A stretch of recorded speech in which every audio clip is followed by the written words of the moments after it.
பிரஜேசுவில் பிரியமான என்னுடைய இறை உறவுகளே, மீண்டும் ஒரு புதியதொரு நாளுக்குள் நாங்கள் காலடி பதிக்கின்றோம். தந்தை மகன் தூய ஆவியினுடைய அருளும் ஆசீரும் உங்கள் அனைவரோடும் நிறைவாக இருக்க ஆண்டவர் உங்களை வழிநடத்தி செல்வாராக. இன்றைய இந்த நாளிலே ஆண்டவராகிய கிறிஸ்து எங்களுக்கு சொல்லுகின்ற வார்த்தைகள், விண்ணரசு கடலில் வீசப்பட்டு எல்லா வகையான மீன்களையும் மாறிக்கொண்டு வரும் வலைக்கு ஒப்பாகும். இந்த உவமையின் மூலமாக ஆண்டவராகிய கிறிஸ்து என்னையும் உங்களையும் ஒற்றுமையின், ஒருமைப்பாட்டின், சமத்துவத்தின் வாழ்வுக்குள் அழைத்து நிற்கின்றார். எல்லா வகையான மீன்களையும் வாரிக்கொண்டு வரும் வலைக்கு ஒப்பாவதுதான் விண்ணரசு என்று ஆண்டவர் இன்று எங்களுக்கு வெளிப்படுத்தி நிற்கின்றார். எங்களுடைய கிறிஸ்தவ வாழ்க்கையிலே நானும் நீங்களும் விண்ணரசில் அங்கத்துவம் வகிக்கின்றோம் என்று சொல்லி சொன்னால், இறை அரசிலே, இறைவனுடைய அரசிலே நானும் நீங்களும் பங்கு ஏற்பவர்களாகவும், இறை அரசிலே நிலைத்து வாழ்பவர்களாகவும் நானும் நீங்களும் வாழ்ந்து கொண்டிருக்கின்றோம் என்ற அந்த உணர்வுகள் எங்களுக்குள் உதயமாகுமாக இருந்தால், நாங்கள் எல்லோருமே ஒரு சமூகத்தை கட்டியெழுப்ப வேண்டும். ஒரு வித்தியாசமான குடும்பத்தை கட்டியெழுப்ப வேண்டும். குட்டி திருச்சபையை நாங்கள் கட்டியெழுப்ப வேண்டும். அது எப்படி தெரியுமா?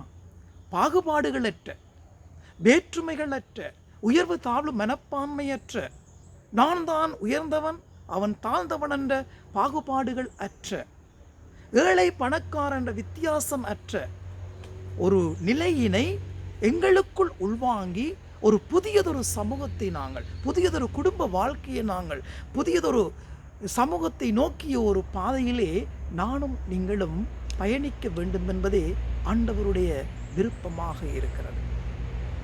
நாங்கள் எங்களுடைய மனித வாழ்க்கையிலே பல பொறுப்புகளில் இருக்கிறோம், பல அதிகாரத்தில் இருக்கிறோம், பல பணி பொறுப்புகளில் நாங்கள் ஈடுபட்டு கொண்டிருக்கின்றோம்.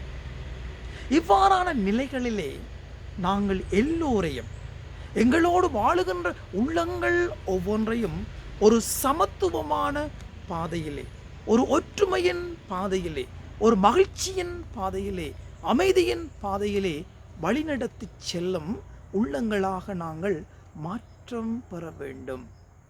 இறை அரசிலே நீதி, நேர்மை, உண்மை, தியாகம், அன்பு, அர்ப்பணிப்பு, பொறுமை, இரக்கம், பிரசனேகம் போன்ற பண்புகள் நிறைந்த இந்த அரசிலே நானும் நீங்களும் வாழ்ந்து கொண்டிருக்கின்றோம் என்று சொல்லி சொன்னால், எல்லாரையும் ஒன்று சேர்த்து இறைவனுடைய பாதையிலே பயணிக்கும் அன்புள்ள உள்ளங்களாக, அமைதி நிறைந்த உள்ளங்களாக, சமத்துவத்தோடு வாழுகின்ற உள்ளங்களாக, ஒற்றுமையை நிலைநாட்டுகின்ற உள்ளங்களாக நாங்கள் ஒவ்வொருவரும் இறைவனுக்குள் மாற்றம் பெற்றவர்களாக இந்த இறை அரசிலே அங்கத்துவம் வகிக்கிறோம் என்ற அந்த உரிமையோடு நாங்கள் வாழ இன்றைய இந்த நாளுக்குள் காலடி பதிப்போம்.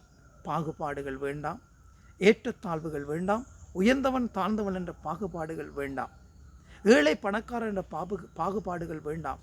எல்லோரும் இறைவனால் அழைப்பு பெற்ற, இறைவனுடைய அன்பு நிறைந்த, சுவிகாரம் நிறைந்த உரிமை பிள்ளைகள் என்ற அந்த உயரிய விசுவாசத்தோடு இன்றைய இந்த நாளுக்குள் நாங்கள் பயணமாகவும், இறைவன் முன்னிலையிலே நாங்கள் எல்லோருமே இறைவனுடைய உரிமை பிள்ளைகள். வேறுபாடுகள் இல்லை, ஏற்றத்தாழ்வுகள் இல்லை, உயர்ந்தவன் தாழ்ந்தவன் என்ற வேறுபாடு இல்லை. எல்லோரும் இறைவனால் அழைக்கப்பட்ட அன்பு பிள்ளைகள் என்ற அந்த மனப்பான்மையோடு இன்றைய இந்த நாளுக்குள் காலடி பதிப்போம். அன்னைமரி மூலமாக ஆண்டவருடைய பாதையிலே செல்லவும். எல்லாம் வல்ல இறைவன், தந்தை, மகன், தூய ஆவி உங்கள் அனைவரையும் நிறைவாக ஆசீர்வதிப்பாராக.